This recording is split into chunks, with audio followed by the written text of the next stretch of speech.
నమస్తే welcome to RTV entertainment. మొన్న జరిగిన గ్లోబ్ ట్రోటర్ ఈవెంట్లో రాజమౌళి చేసిన కామెంట్స్ ఇప్పుడు కాంట్రవర్సీ జరుగుతుంది. సో మరి ఆ కాంట్రవర్సీకి సంబంధించి కొంతమంది కంప్లైంట్ కూడా చేశారు రాజమౌళి పైన. సో ఆయన ఇప్పటివరకు ఎటువంటి రియాక్షను లేదు. అసలు ఆయన మాట్లాడిన మాటల్లో తప్పేంటి? వారణాసి అనౌన్స్మెంట్ వీడియోలో ఆయన ఏ స్టోరీ చెప్పాలనుకున్నారు? సో ఇప్పుడు నెక్స్ట్ మరి ఈ కాంట్రవర్సీకి సంబంధించి ఏం జరగబోతుంది? ఇదంతా క్లియర్‌గా అడిగి తెలుసుకుందాం. మనతో పాటు సీనియర్ జర్నలిస్ట్ భరద్వాజ్ గారు ఉన్నారు. సార్ నమస్తే. సార్ మొన్న చూసిన ఆ ఈవెంట్ సో ఎలా అనిపించింది? ఆ ఈవెంట్‌లో ఎస్పెషల్లీ ఇప్పుడు రాజమౌళి గారి కామెంట్స్ పైన అందరూ కూడా మాట్లాడుతున్నారు. చాలా కాంట్రవర్సీ అవుతుంది. ఆల్రెడీ దీనిపైన కంప్లెయింట్ కూడా చేశారు. మరి ఏంటి అసలు ఈ కంప్లెయింటు ఎందుకు చేశారు? రాజమౌళి మాటల్లో ఎటువంటి తప్పుంది? అండ్ ఇంకా అనౌన్స్‌మెంట్ వీడియో చూసిన తర్వాత వారణాసి మీకేమనిపించింది? ఏం చెప్పాలనుకుంటున్నారు రాజమౌళి? అనౌన్స్‌మెంట్ వీడియో అని కాదండి. అది తను ఒక స్టేట్మెంట్‌ని వీడియో రూపంలో విజువల్ స్టేట్మెంట్ అనొచ్చు దాన్ని. ఆ విజువల్ స్టేట్మెంట్‌లో ఆయన తను ఎలా సినిమా తీయబోతున్నాను, ఏ స్కేల్‌లో తీయబోతున్నాను, అలాగే సినిమా ఎలా, ఎక్కడ జరుగుతుంది అనేది. అంటే గ్లోబ్ ట్రోటర్ అనేది ఆల్రెడీ చెప్పారు. టైమ్ ట్రోటర్ అని కూడా అన్నారు. అంటే ఏమిటి?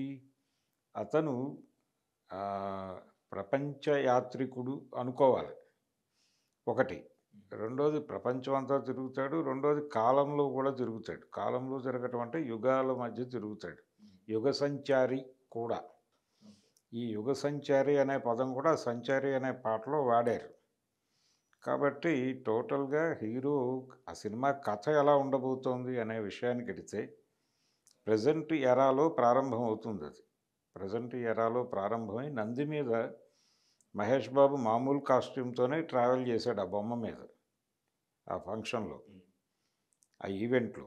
కాబట్టి దాన్ని బట్టి అతను ప్రపంచానికి చెప్పదలుచుకున్న విషయం ఏంటంటే, ఇది ప్రెజెంట్ ఎరాలో మామూలుగా కథ ప్రారంభమయ్యి, నెమ్మదిగా ఒక ఇష్యూలోకి హీరో ఎంటర్ అయ్యి, దాని మూలాలు కనుక్కోవటానికి యుగాల్లోకి కూడా సంచారం చేసి, ఆ యుగాల్లోకి సంచారం చేయటం ద్వారా దీని రూట్స్ ఎక్కడున్నాయో కనుక్కొని, ఇప్పుడు జరుగుతున్నటువంటి వినాశనాన్ని కూకటి వేళ్లతో పెకలించి వేయటానికి చేసేటువంటి యుద్ధం ఈ వారణాసి అనే సినిమా కథగా ఉండబోతోంది. ఇది స్పష్టంగా ఆయన ఆ విజువల్ స్టేట్మెంట్లో చెప్పాడు. ఇందుకోసం ఆ యుగ సంచారంలో భాగంగా ఆయన రామరావణ యుద్ధానికి వెడతాడు. అంటే అంత మాత్రం చేత రాముడి అంశ ఇతను కాదు.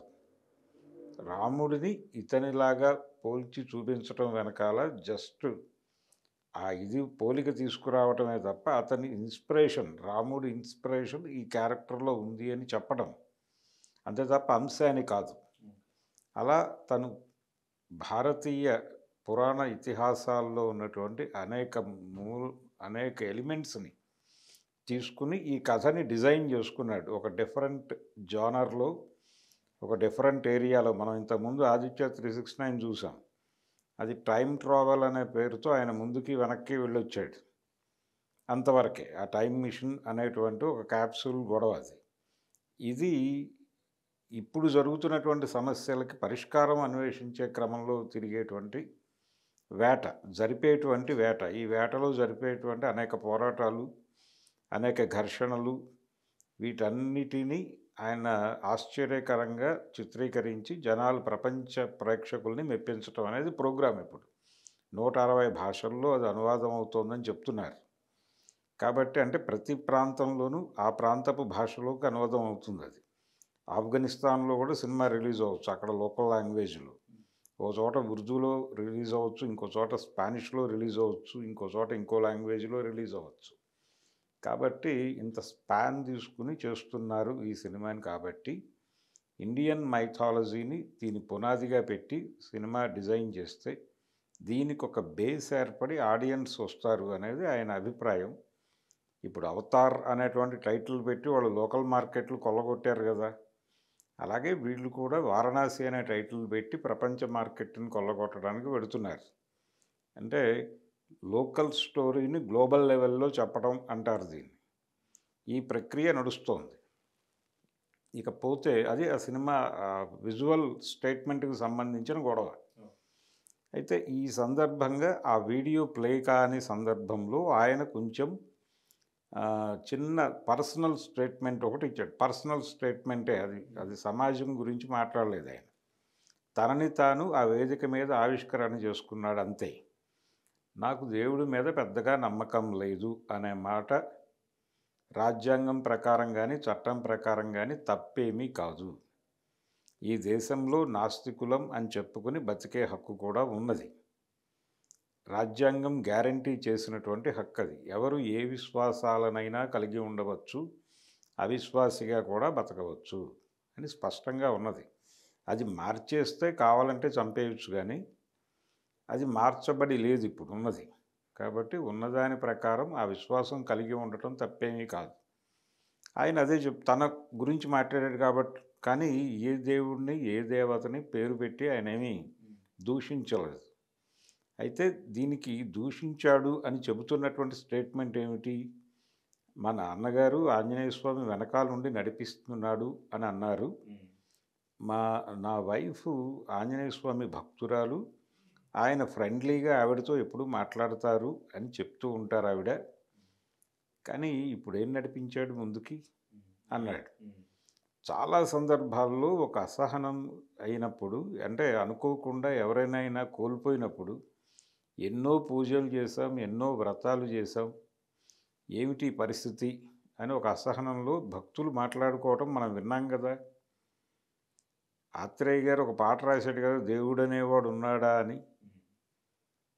ఇలాంటి ప్రకటనలు అనేక సందర్భాల్లో చూస్తాం. అయ్యో దేవుడా, ఇలా చేస్తావా, నువ్వు ఉన్నావా, నువ్వు ఉంటే ఇలా జరగనిస్తావా, ఇది జరుగుతుందంటే నువ్వు ఉన్నావా అని భక్తులైన వాళ్ళే మాట్లాడుతూ ఉంటారు. అది ఆ ఎమోషన్, ఆ సన్నివేశానికి సంబంధించిన ఎమోషన్లో నుంచి ఆ ప్రకటన చూడాలి తప్ప ఆయన ఏమి సైద్ధాంతిక చర్చ చేయలే అక్కడ. ఈ సైద్ధాంతిక చర్చ చేయకపోయినా కానీ ఎందుకు వివాదం చేస్తున్నారు ఇది అంటే, దీని వెనకాల ప్రోగ్రామ్ ఉంది. వీళ్ళ దగ్గర మీటర్స్ ఉన్నాయి. వీళ్ళు తెల్లారులేస్తే వీళ్ళకి వేరే పనేం లేదు. ఈ ట్రోల్ గ్యాంగ్స్ అంటారు. హిందుత్వ ట్రోల్ గ్యాంగ్స్ వాళ్ళు మీటర్లు పెట్టుకుని కూర్చుంటారు. ప్రతి ఈవెంట్లోనూ ఎవరైనా ఎక్కడైనా హిందూ దేవీ దేవతలని ఇబ్బంది పెట్టే మాట మాట్లాడారా, తూలారా, చాలు దాన్ని పట్టుకుని ట్రోల్ చేస్తారు. ఇప్పుడు బాపు గారు ఒక కార్టూన్ వేశాడు పూర్వకాలం. ఏమని వేశాడు? ఆయన అర్జునుడు రథంలో కూర్చుని ఉంటాడు, కృష్ణుడు నడుము పట్టుకుని దిగి నడుస్తూ ఉంటాడు. కృష్ణ ఏమిటి రథం దిగిపోయావు అంటాడు అర్జునుడు. మధ్యాహ్నం కుప్పించి లంఘించినప్పుడు నడుము పట్టేసింది బావా అంటాడు. అది ఈ రోజున ఎవరైనా వేదిక మీద మాట్లాడి కానీ లేకపోతే కార్టూన్ వేసి కానీ బతకగలిగే పరిస్థితి ఉందా? ఆయన పర్సనల్ లెవెల్లో మాట్లాడాడు. మా నాన్నగారు భక్తుడు, నాకు దేవుడి మీద అంత నమ్మకం లేదు, ఆయన వెనక్కుండి నడిపిస్తాడు అని మా నాన్నగారు అన్నారు, ఇదేమో ప్లే కాలేదు, మరి దేవుడు ఉన్నట్టా లేనట్టా అని ఒక చిన్న సందేహం. పర్సనల్ స్టేట్మెంట్ అది. దేవుళ్ళ మీద నమ్మకం ఉండి కాదండి, ఆ కథల మీద విశ్వాసం ఉంది నాకు అని చెప్పాడు ఆయన. డబ్బులు చేసుకోవటం అనేది అనివార్యం కదా, మార్కెట్ కోసమే చేస్తున్నాడు ఆయన. ఆయన ప్రవచనం చెప్పడానికి లేడు, సినిమా తీయటం డబ్బుల కోసమే, ప్రపంచ మార్కెట్ లక్ష్యము. ఆయన RRR అనే సినిమా చేశాడు, జాతీయ మార్కెట్ కోసం వాళ్ళిద్దరినీ రామాంజనేయులుగా మార్చాడు. రామ్ చరణ్ని రాముడుగాను, ఎన్టీఆర్ని ఆంజనేయ స్వామిగా మార్చి చూపిస్తే దండం పెట్టుకున్నారు కదా అందరూ. చూపించాడు కదా, ఇదే రాజమౌళి కదా చూపించింది, ఇంకెవడో కాదు కదా. కాబట్టి ఆయన నమ్మకానికి సంబంధించిన ఒక చిన్న ఎలిమెంట్. ఇప్పుడు షోలే అనే సినిమా ఉంది, అది రామాయణం పునాదిగా తీసిన సినిమా. ఆ సినిమా స్క్రిప్ట్ రాసింది ఇద్దరు ముస్లింలు, సలీం జావేదులు. మరి వాళ్ళు కూడా రామాయణాన్ని ప్రామాణికంగా తీసుకునే చేశారుగా. అది విశ్వామిత్రుడు అనబడేటువంటి వ్యక్తి వెళ్ళి దశరథుడిని, అయ్యా యాగరక్షణ కోసం రామలక్ష్మణుల్ని ఇస్తే నేను వెళ్ళి వాళ్ళ పని చేసుకుని, నా పని నేను చేసుకుని వాళ్ళని తిరిగి తీసుకొచ్చి అప్పచెప్తానండి అంటాడు. అంటే ఆయన రామలక్ష్మణుల్ని పంపిస్తాడు, యాగరక్షణ కార్యక్రమం నడుస్తుంది. ఈ షోలే సినిమాలో సంజీవ్ కుమార్ అనేటువంటి విశ్వామిత్రుడు ప్రభుత్వం దగ్గరికి వెళ్ళి బందిపోట్లు పడి మా ఊళ్ళన్నీ చంపేస్తున్నారు, కాబట్టి వాళ్ళని ఎదుర్కోవటానికి నాకు సమర్థులైన 2 కుర్రాళ్ళు కావాలి. మీ జైల్లో ఉన్నారు. వాళ్ళిద్దరిని నాకు అప్పచెప్తే ఆ పని పూర్తి చేసుకుని తిరిగి తీసుకొచ్చి అప్పచెప్తాను అంటాడు. సేమ్ లైన్ కదా! ఆ లైన్ అక్కడి నుంచి డిరైవ్ చేశారు. ఆ చేసిన వాళ్ళిద్దరూ ముసల్మానులు. మరి ఏమిటి పరిస్థితి? అంటే ఇండియన్ మైథాలజీ ఇన్ఫ్లుయెన్స్తో కథలు తయారు చేసుకోవటం అనేది మనకి కొత్త ఏం కాదు. సతీ సావిత్రి అనేటువంటి కంటెంట్నే రోజా అని సినిమా తీస్తే మనం చూసి దండం పెట్టుకున్నాం కదా. అక్కడ యమధర్మరాజు ప్లేస్లో ఇక్కడ ఉగ్రవాదుల్ని పెట్టారు. యమధర్మరాజు సత్యవంతుడిని తీసుకెళ్తాడు, ఇక్కడ ఉగ్రవాదులు ఈ అమ్మాయి భర్తను తీసుకెళ్తారు, ఆవిడ పోరాడి తెచ్చుకుంటుంది. అంతే కదా లైను. ప్రతి సినిమా నరసింహనాయుడు అనే సినిమాలో విరాట పర్వం కథ అది. బృహన్నల క్యారెక్టరు డ్యాన్స్ మాస్టర్గా అజ్ఞాతంలో ఉన్నటువంటి అర్జునుడు. ఆయన ఏమిటో అర్జునుడిగా మళ్ళీ కనిపిస్తాడు. ఇదే కదా. పౌరాణిక రెఫరెన్సులు తీసుకున్న వాళ్ళందరూ ఆస్తికులు పరమభక్తులు అయి ఉండాలని రూల్ ఏం లేదు. దానిలో ఉన్నటువంటి ఒక ఇంట్రెస్టింగ్ డ్రామాటిక్ ఎలిమెంట్ని తీసుకొని దాన్ని ఎలివేట్ చేసి ప్రపంచానికి కనెక్ట్ చేయటం అనేది ప్రోగ్రాము. ఏదైనా పౌరాణిక భాషలో చెబితేనే ప్రజలు పట్టుకుంటారు. ఎందుకంటే ప్రజల నమ్మకాల్లో నుంచి మోసపోసుకున్నటువంటి కథలు అవి. ఆ కథల్ని పునాదిగా చేసుకుంటే అద్భుతాలు క్రియేట్ చేయవచ్చు అనేది ప్రపంచ దర్శకుల మాట. ఈ తయారైనటువంటి పురాణాల్లో సిమిలారిటీస్ ఉంటాయి, ఒక మతం పురాణానికి ఇంకొక మతం పురాణానికి. బైబిల్కి అలాగే కృష్ణ జన్మ వృత్తాంతానికి భాగవతానికి పోలికలు చాలా కనిపిస్తాయి. అంత మాత్రం చేత ఇదేదో మత చర్చ అని అనుకోనక్కర్లేదు. కానీ ఆయన పర్సనల్ లెవెల్లో మాట్లాడాడు. గతంలో అయితే ఇలా తీసుకునేవాళ్ళు కాదు. ఒక 20 ఏళ్ల క్రితం 30 ఏళ్ల క్రితం ఆ మాట మాట్లాడితే నవ్వి ఊరుకునేవాళ్ళు. ఎందుకు పాపం ఏదో సఫర్ అవుతున్నాడు అనుకునేవాళ్ళు తప్ప ఇలా దాడి చేసేవాళ్ళు కాదు. ఇప్పుడు ఎందుకు దాడి జరుగుతోంది అంటే హిందూ మతం అనేది ప్రమాదంలో ఉంది అనే అభిప్రాయాన్ని నిరంతరం హిందువుల్లో కలిగించటం లక్ష్యం. వాళ్ళు రాసినటువంటి పోలీస్ కంప్లైంట్లో కూడా వాంటెడ్గా కొంతమంది ఇలా చేస్తున్నారు అని రాస్తున్నారు. అంటే రాజమౌళిని ఎందుకు టార్గెట్ చేశారు? రాజమౌళిని టార్గెట్ చేయటం వెనకాల వాళ్ళకు ఒక ప్రయోజనం ఉంది. రాజమౌళి భుజం మీద తుపాకీ పెట్టి దేశంలో ఉన్నటువంటి నాస్తికుల్ని టెర్రరైజ్ చేయటం అనేది ప్రోగ్రాం. రాజమౌళి లాంటి వాడినే మేము క్షమించలేదు, తాట తీసి వదిలిపెట్టాం, కాబట్టి మీరు నోరు తెరిస్తే చచ్చిపోతారు జాగ్రత్త అని భయపెట్టడం కోసం ఈ విన్యాసాలన్నీ చేస్తున్నారు. అందుకని రేపో ఎల్లుండో రాజమౌళి గారు ఒక బహిరంగ ప్రకటన చేసినా చేయొచ్చు. చెప్పేస్తాడు. ఆయనకేం అభ్యంతరాలు లేవు దానిలో. ఎందుకంటే అది ఆయన వ్యక్తిగతమైన గొడవ. ఆయన సిద్ధాంతం చెప్పాలి ప్రపంచానికి అనుకోవటంలా. ప్రపంచాన్ని నాస్తికత్వంలోకి నడిపించాలి అనేటువంటి బృహత్తర కార్యక్రమాలు ఆయనకేం లేవు. కొద్దో గొప్ప ఇప్పుడు ఈయన ఏదో ఆయన దేవుడి సినిమాలు ఎలా తీస్తారని మాట్లాడుతున్నారు కదా.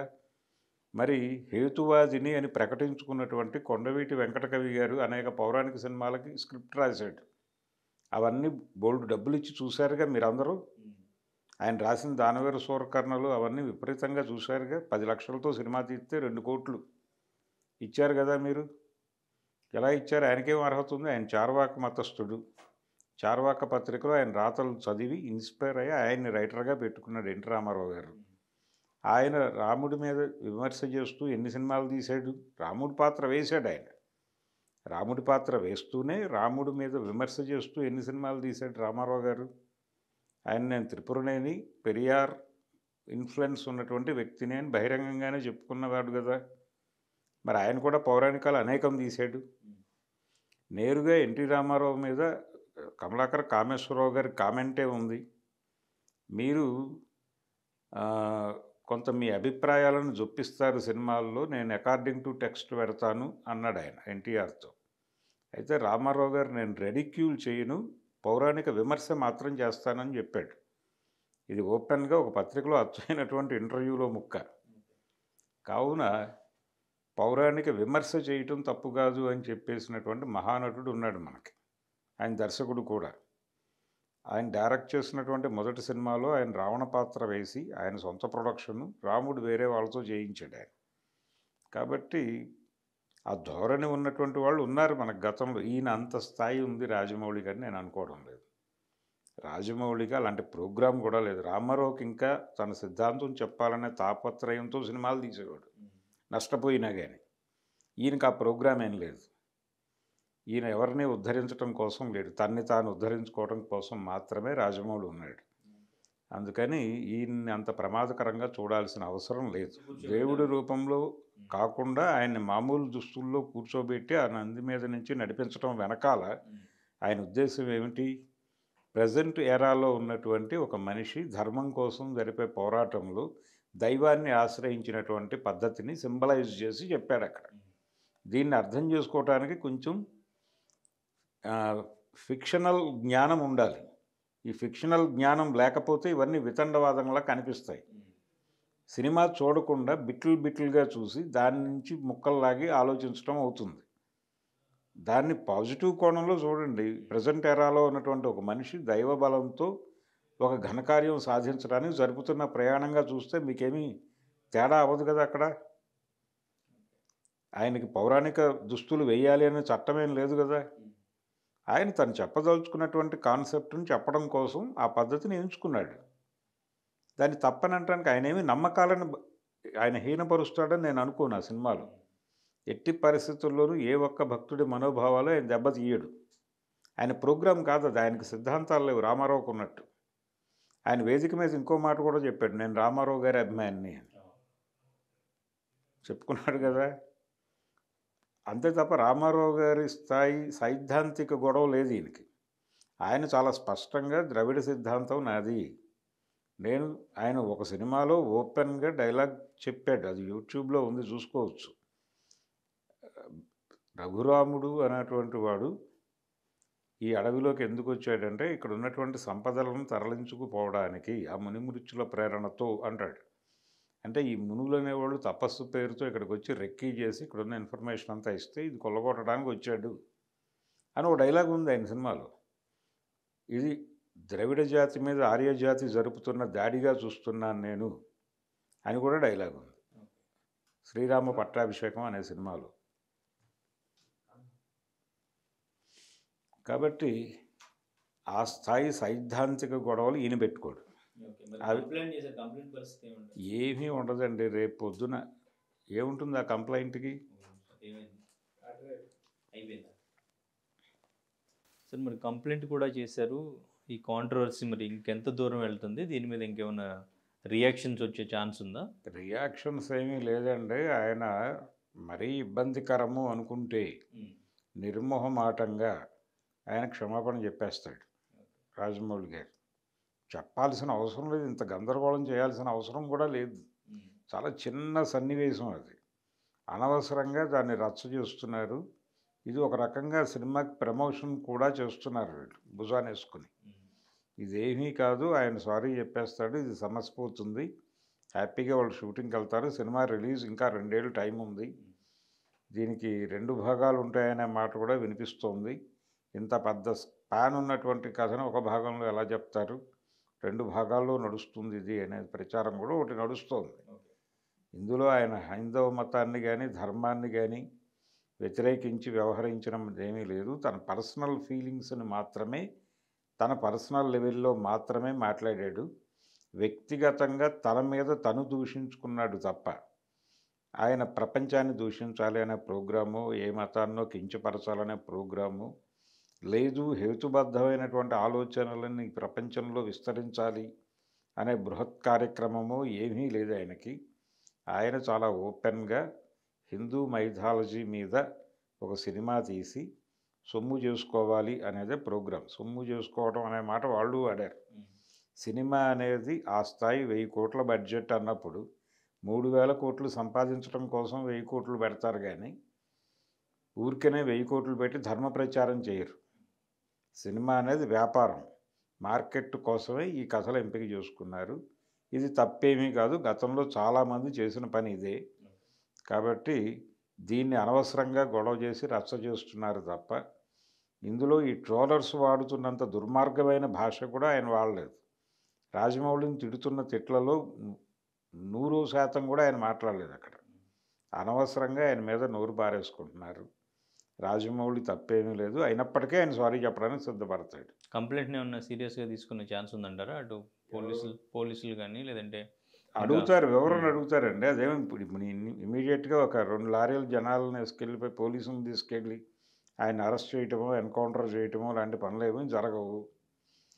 వెళ్ళి ఆయనకి ఇన్ఫర్మేషన్ చెప్పి అయ్యా ఇది పరిస్థితి అంటే నేను వీళ్ళు ఏం కోరుకుంటున్నారు, ఆయన దగ్గర నుంచి ఒక సారీ కోరుకుంటున్నారు. ఇది రాజమౌళిని గురించి జరుపుతున్న గొడవ కూడా కాదు. నేను ఇందాకే చెప్పాను, రాజమౌళి లాంటి వాడినే మేము ఒక ఆట ఆడుకున్నాం మీరెంత అని దేశంలో ఉన్న నాస్తికులని వార్నింగ్ చేయటం కోసం ఈ హడావిడి చేస్తున్నారు వాళ్ళ ప్రోగ్రాం అది. అందుకని ఇది రాజమౌళికి కూడా తెలుసు. రాజమౌళికి ఈ జ్ఞానం లేకుండా ఆయన సినిమాలు తీస్తున్నాడని నేను అనుకోను. రేపు పొద్దున ఈ వివరణ కావాలి అని పోలీసులు పెడితే ఇమ్మీడియట్గా ప్రెస్ మీట్ పెట్టి ఆయన సారీ చెప్పేస్తాడు. ఏ మాత్రం మొహమాట పడడు. Right sir, thank you.